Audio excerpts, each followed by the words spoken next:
In the pre-dawn darkness of June 6, 1944, First Lieutenant Richard Winters landed somewhere in the hedgerows of Normandy. Around him was chaos. The C-47 carrying his company commander had exploded in mid-air. Paratroopers from 4 different units were scattered across flooded fields. The weapon he had trained with for 2 years was lost in the drop. He did not know that within hours he would face an impossible choice. A German artillery battery was tearing apart the men landing on Utah Beach, 6 kilometers away. Every shell that screamed from those guns meant more Americans dying in the surf. His orders were simple. There's fire along that hedgerow. Take care of it. No briefing, no intelligence, no backup. He had 12 men. The Germans had 50 soldiers and 4 105mm howitzers protected by machine gun nests and connected by trenches. And the decision he made in that moment, his desperate assault across open ground against a fortified position, would become the textbook example of small unit leadership studied at West Point for the next 80 years. Before the story continues, a note on our mission. This narrative is a 100% fact-checked account based on hours of research into primary historical sources, such as the combat reports of Easy Company, the operational records of the 101st Airborne Division, post-war interviews with Richard Winters and his men, conducted by historians Stephen Ambrose and George Koskimaki, declassified after-action reports from the 506th Parachute Infantry Regiment, archaeological evidence from recent excavations at Brécourt Manor, and the personal memoirs of the participants, including Donald Malarkey, Carwood Lipton, and Lynn Compton. The images you are seeing are atmospheric. They are not a literal, moment-by-moment recreation of the narrative. Their sole purpose is to create a mood. Think of this as a historical audiobook with visual accompaniment. If you believe true stories are more powerful than fiction, please support our mission of telling them by liking and subscribing. Now, the story continues. The invasion was 3 hours old, and it was already falling apart.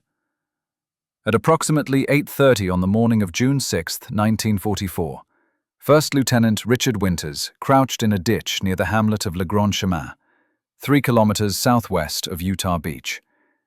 He could hear the artillery. 4 German guns, firing in sequence, the sound rolling across the Norman countryside like thunder. Boom, boom, boom, boom. Each shell was landing on Causeway Exit 2, the narrow road connecting Utah Beach to the village of Sainte-Marie-du-Mont. Every causeway was a choke point. The Germans had flooded the farmland behind the beaches, turning the interior into an impassable swamp. If the men landing on Utah could not get off the beach and through those causeways, they would be trapped, slaughtered. The entire western flank of the invasion would collapse. Winters had arrived at Le Grand Chemin with a ragtag collection of paratroopers. Easy Company had been scattered in the jump. Some men had landed in the flooded zones and drowned, weighed down by 100 pounds of equipment.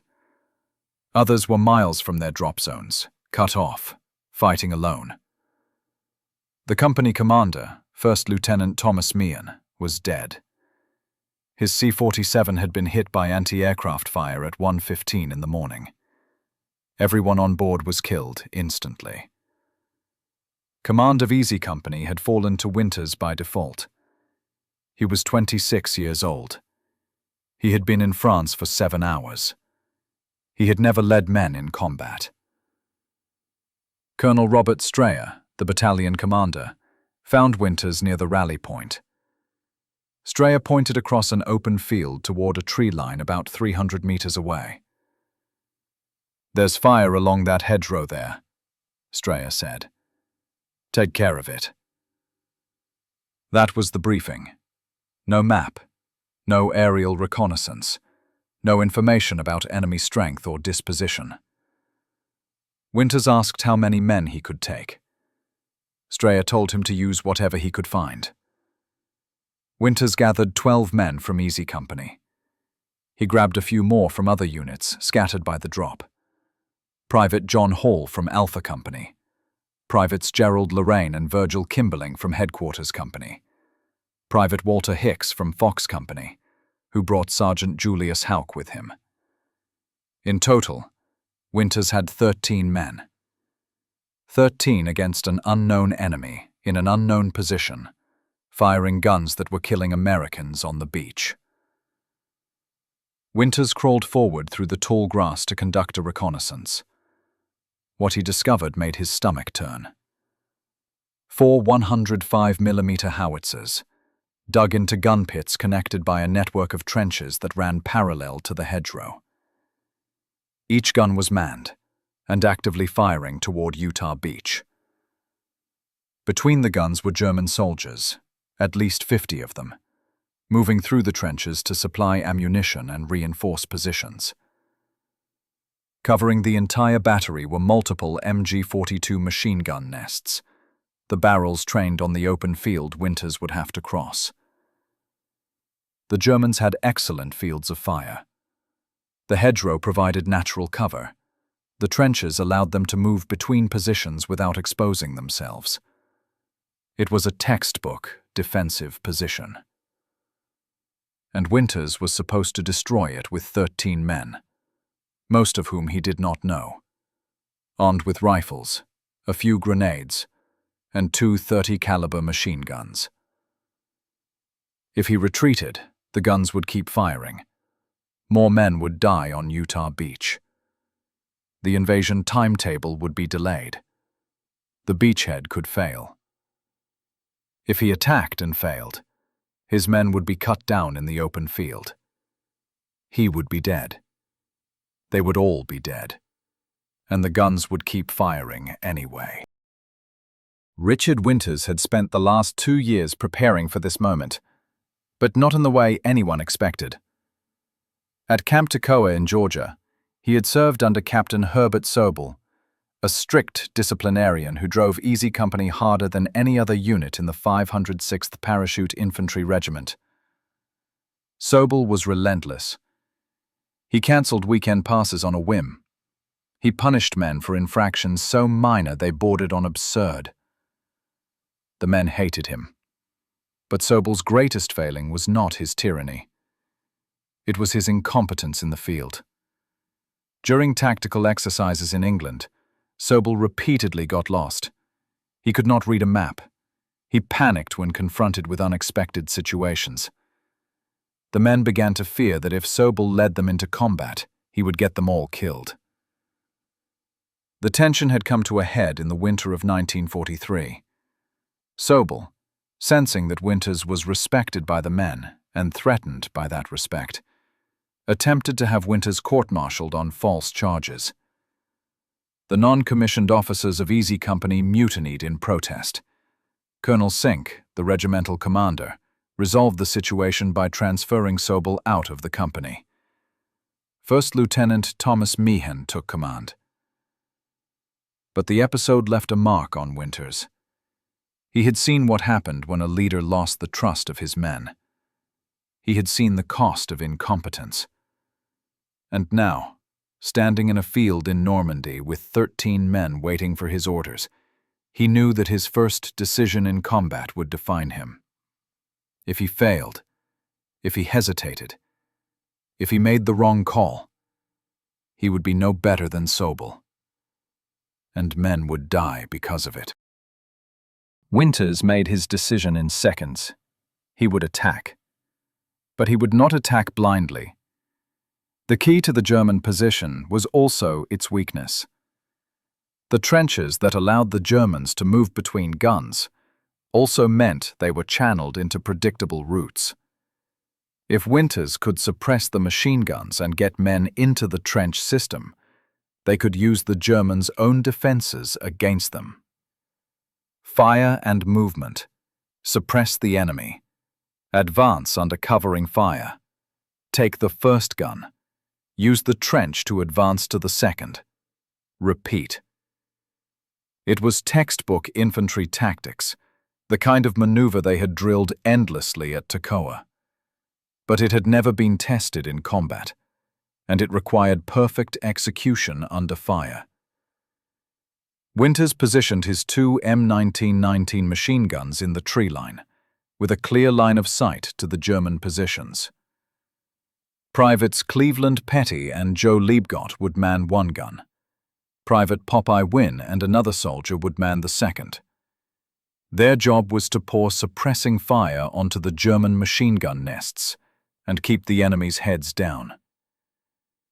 Winters sent 2nd Lieutenant Lynn Compton, Private Donald Malarkey, and Sergeant William Garnieri to the right flank, with orders to destroy a German machine gun position with grenades and provide additional covering fire. Sergeant Carwood Lipton and Private Myron Ranney would take the left flank. Winters would lead the assault team directly up the middle. They would crawl through the grass, low and fast, using a shallow irrigation ditch for cover. When they reached the trench, they would go in with grenades and rifles. Close quarters fighting. No hesitation. No retreat. Winters looked at his men. Most of them were barely 20 years old. They were exhausted from the jump. Some were still shaking from the adrenaline. He did not give them a speech. He simply explained the plan, assigned positions, and told them to strip down to essential weapons only. No excess gear. Speed and firepower. That was it. Then he gave the signal, and the machine guns opened fire. This was his choice. This was the moment. He was gambling that 13 men, using speed and aggression, could overwhelm a numerically superior enemy in a fortified position. The risk was annihilation. If the Germans held their ground, if the machine guns found their range, if a single man panicked and broke the momentum, the assault would collapse. They would be trapped in the open field with nowhere to go. But if he did nothing, if he pulled back and waited for reinforcements, the artillery would keep firing. Men were dying on Utah Beach right now. Every second he hesitated was another shell, another casualty, another chance for the invasion to fail. So Winters made the call. He would not let those men die. He would not be paralyzed by fear. He would lead his men straight into the guns, and he would take that battery or die trying. That was his decision. That was the risk he accepted. And the stakes could not be higher. Because if they failed here, the entire western flank of the Normandy invasion could collapse before it even began. The machine guns ripped the morning apart. The sound was deafening, a continuous hammering roar that drowned out everything else. Petty and Liebgott were firing in long, sweeping bursts, tracers arcing across the field and slamming into the hedgerow. The German positions erupted in splinters and dirt. Muzzle flashes sparked along the tree line as the Germans returned fire. Rounds snapped through the air above Winters' head. He could hear them, a sharp crack like a whip, so close he could feel the pressure wave. He pressed himself into the grass and started crawling. The irrigation ditch was shallow, barely a foot deep, but it was enough to keep him below the line of fire. His elbows dug into the soft earth. His knees scraped against roots and stones. The grass was wet with dew, and the smell of cordite hung in the air, acrid and choking. Behind him, Compton, Malarkey, and Garnieri were moving to the right flank. Winters could hear grenades detonating, the sharp crump of explosions, followed by the stutter of a Thompson submachine gun. The German machine gun nest on the flank was suppressed. Good. That was the plan. Keep moving. Lipton and Ranney had climbed trees on the left flank to get a better vantage point. Lipton was firing his M1 Garand in careful, aimed shots, picking off Germans who tried to maneuver. Ranney was spotting targets. The coordination was working. But the Germans were not breaking. They were firing back, their MG-42s sweeping the field in wide arcs, the rate of fire so fast it sounded like a buzzsaw. Winters reached the edge of the trench and looked up. A German helmet bobbed into view, 20 meters away. Winters raised his rifle and fired twice. The helmet dropped. He did not know if he had hit the man or if the soldier had simply taken cover. It did not matter. He had to keep moving. He waved the assault team forward. Private Compton reached the trench first, armed with a borrowed Thompson submachine gun he had never fired before. Compton crawled through the grass on his elbows, chest flat to the ground, while Winters and the others provided covering fire. The grass was only a foot high. Every movement drew fire. Rounds tore through the stalks, kicking up dirt in small geysers. Compton reached the trench, pulled the pin on a grenade, and hurled it into the gun pit. The explosion was massive, a gout of flame and black smoke that lifted debris into the air. Compton vaulted into the trench, the Thompson roaring. Winters was right behind him. Garnieri and Malarkey followed, their boots pounding on the earth. They piled into the trench, grenades flying, rifles cracking. The Germans inside the first gun pit were stunned, some dead, others scrambling to retreat down the trench toward the second gun. Winters did not give them time to regroup. He charged down the trench, firing as he moved. The space was narrow, claustrophobic. He could see the faces of the Germans, their eyes wide with shock. One man raised his rifle. Winters shot him in the chest. The German fell backward, blood spraying the trench wall. The first gun was taken. Winters ordered men to disable it. They smashed the sights with rifle butts and jammed grenades into the breach. The howitzer was out of action. 1 down, 3 to go. But now the Germans knew they were there. The second gun crew was ready. As Winters advanced down the trench, a machine gun opened fire from the next position. The rounds ricocheted off the trench walls, sparks flying. Winters dropped flat. The man behind him screamed. Private Popeye Wynne had been hit in the buttocks, the round tearing through muscle and lodging in bone. Wynne collapsed, clutching his leg, blood soaking through his trousers. Winters grabbed him and dragged him back toward the first gun pit. Wynne was shouting, his face white with shock. Winters yelled for a medic, but there was no medic. They were on their own. Winters had to make a decision. He could pull back, regroup, and wait for reinforcements. Or he could press the attack. If he stopped now, the Germans would counterattack and retake the first gun. All of this would be for nothing. So Winters left Wynne with another soldier and kept moving. The second gun was 60 meters down the trench. Winters could see the barrel, a dark shadow behind a wall of sandbags. The Germans were firing everything they had: MG-42s, rifles, stick grenades sailing through the air and exploding in the trench. The noise was overwhelming. Winters could not hear his own voice. He communicated with hand signals, pointing, waving men forward. Compton was on his left, Garnier on his right. They advanced in short, violent bursts. Throw a grenade. Wait for the explosion. Rush forward. Throw another grenade. The trench was filling with smoke. Visibility was down to a few meters. Winters could not see the Germans until he was almost on top of them. He fired at shadows, at movement, at anything that was not American. They reached the second gun pit. The Germans inside were already retreating, scrambling up the far side of the trench and running toward the third gun. Winters fired after them, but they disappeared into the smoke. The second gun was abandoned. Winters and his team spiked it, jamming grenades into the mechanism and pulling the pins. The explosion was muffled, contained by the thick steel of the howitzer. The gun was destroyed. 2 down. But Winters was running out of men. The assault team was down to 6 effective fighters. Wynne was wounded. Others had been sent back to bring up more ammunition.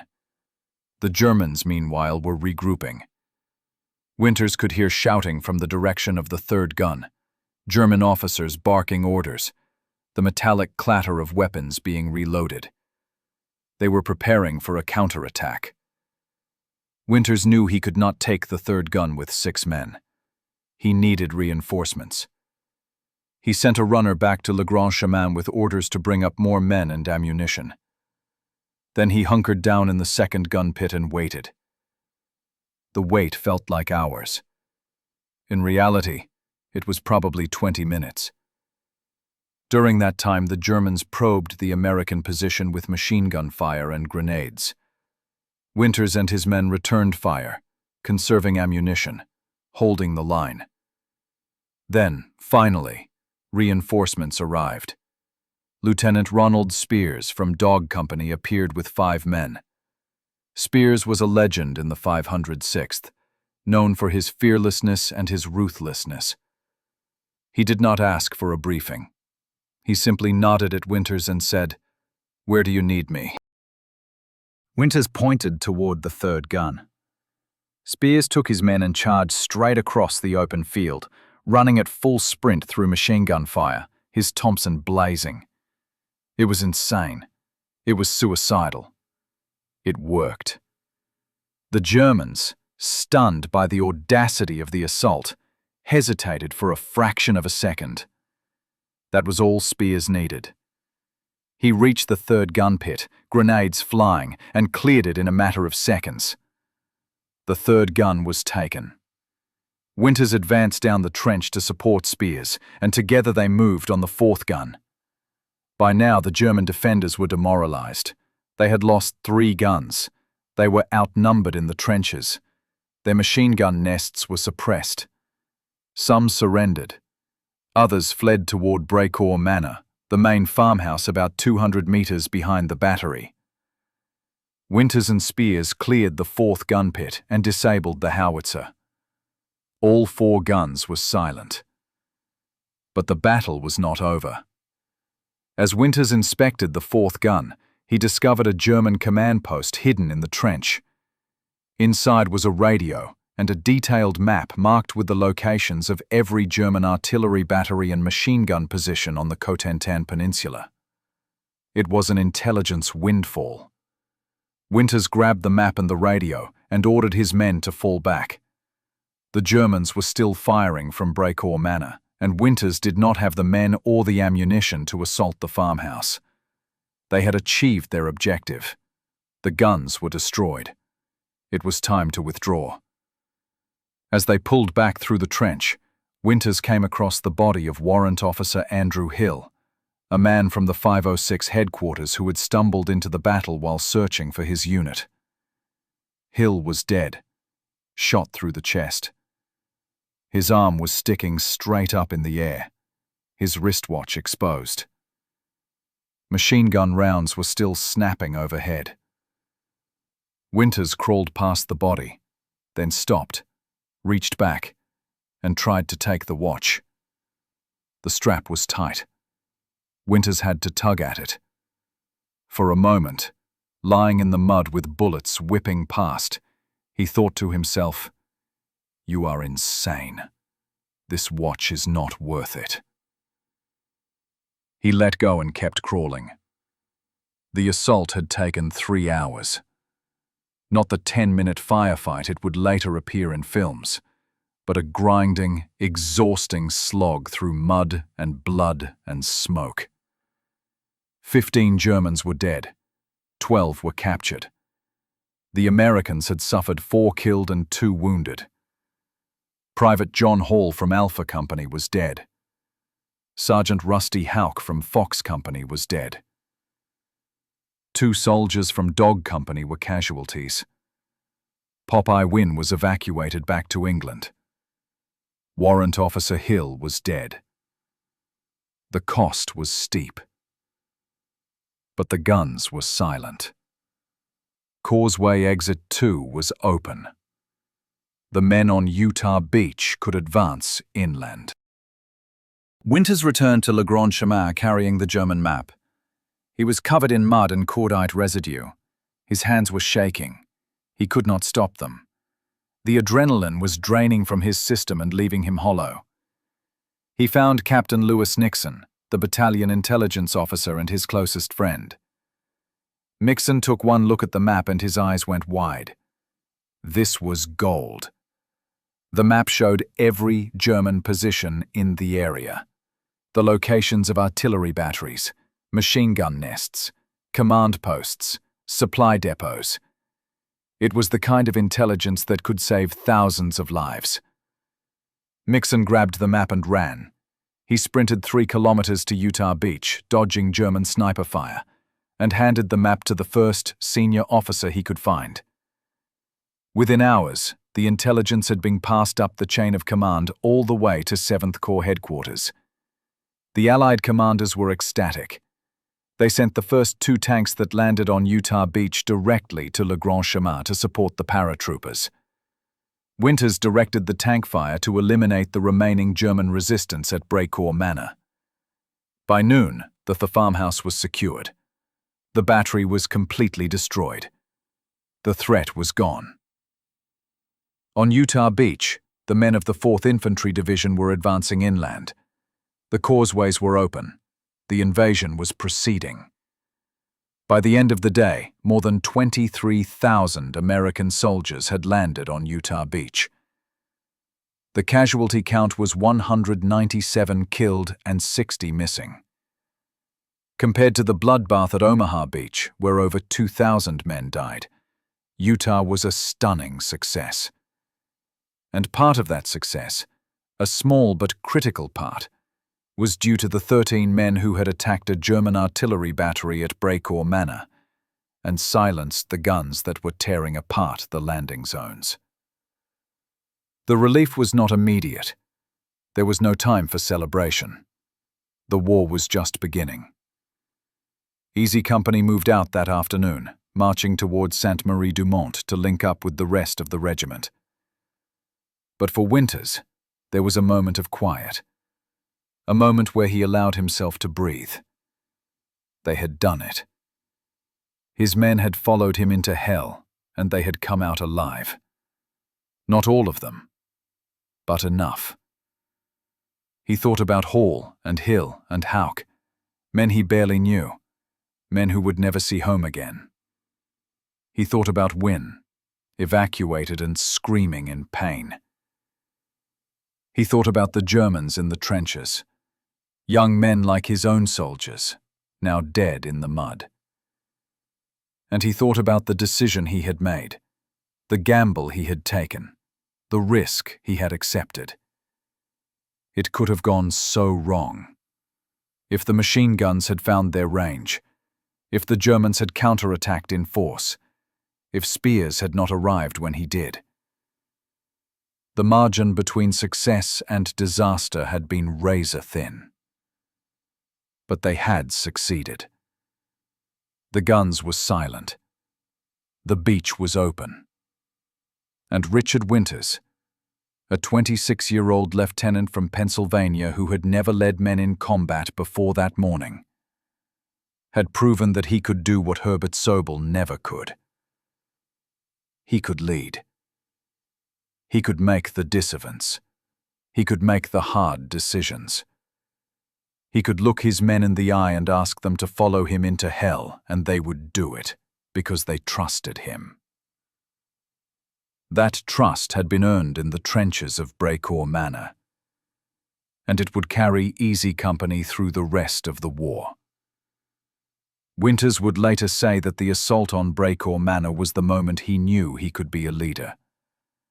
Not because he had been fearless, he had been terrified, but because he had acted in spite of the fear. He had made the call when no one else could. And that, in the end, was what leadership meant. Not the absence of fear, but the willingness to act in spite of it. Colonel Robert Sink, the commander of the 506th Parachute Infantry Regiment, recommended Richard Winters for the Medal of Honor for his actions at Brécourt Manor. The recommendation was supported by detailed after-action reports and the testimony of the men who had fought alongside him. But the Medal of Honor was downgraded to the Distinguished Service Cross, the Army's second highest award for valor. There was an unwritten agreement among the airborne division commanders that only one Medal of Honor would be awarded per division for the Normandy invasion. That award went to Lieutenant Colonel Robert Cole for his bayonet charge near Carentan 5 days later. Winters was promoted to captain on July 1, 1944, and given command of Easy Company. He would lead them through the rest of the Normandy campaign, through Operation Market Garden in Holland, through the siege of Bastogne during the Battle of the Bulge, and finally, into Germany. By the end of the war, he had risen to the rank of major. The assault on Brécourt Manor became legendary. It is still taught at the United States Military Academy at West Point as a textbook example of small unit tactics and leadership under fire. The principles Winters applied that morning, fire and movement, suppression and maneuver, aggressive action against a superior enemy, are now standard doctrine in infantry training. The Battle of Brécourt Manor was featured prominently in historian Stephen Ambrose's book Band of Brothers and in the HBO miniseries of the same name, bringing Winters and Easy Company to international attention. In 2008, a monument was erected near the site of the assault to honor the men of Easy Company who fought and died on D-Day.